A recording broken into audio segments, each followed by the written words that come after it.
Coming to the 10th part. 10th part में है a raise to the power 5 upon a raise to the power 3 multiply by a raise to the power 8। अब हम इतने part को साथ में लेके पहले डिवाइड कर लेते हैं, फिर मल्टीप्लाई कर देंगे। So I will take it like this कि पहले हम डिवीजन करेंगे and then multiplication. So law कौन सा यूज होगा? It will be a, base same है क्योंकि, so a raise to the power m divided by a raised to the power n is a m minus n।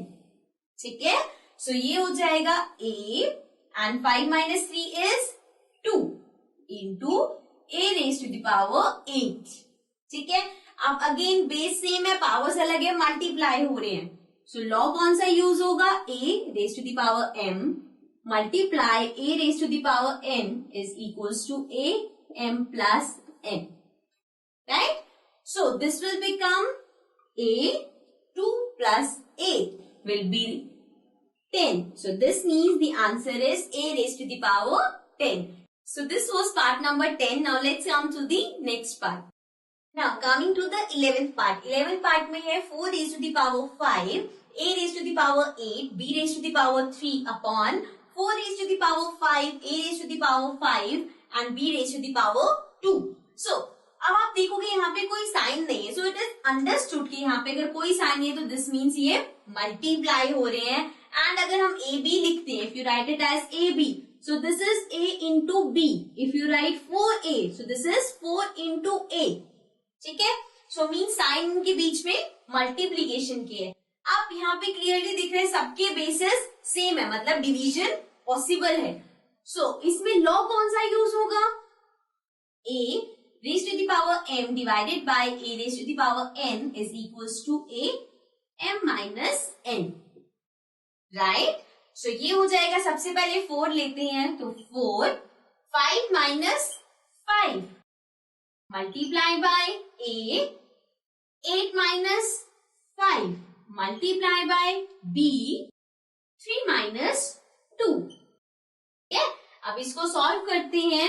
So this will be 4, 5 minus 5 is 4 raised to the power 0 multiply by 8. 8 minus 5 is 3. So a raised to the power 3 multiply by b raised to the power 3 minus 2 is 1.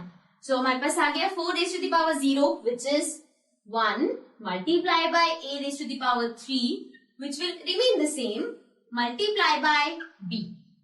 Right? Because b raised to the power 1 we can write it as b also. So this will become a raised to the power 3 into b, या फिर इसको ऐसे लिख दो a 3 and b। ठीक है ना?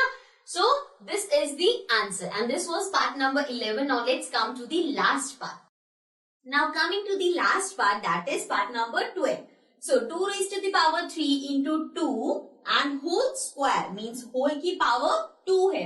सबसे पहले जो अंदर वाला है उसको सॉल्व कर देते हैं, बिकॉज बेस सेम है and powers we can see they are different. So हम क्या यूज करेंगे?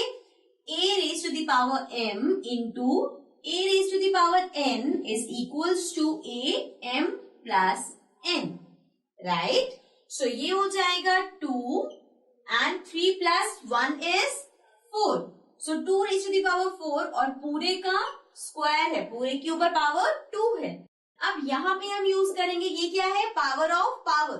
सो this means a raise to the power m raise to the power n is equals to a m into n।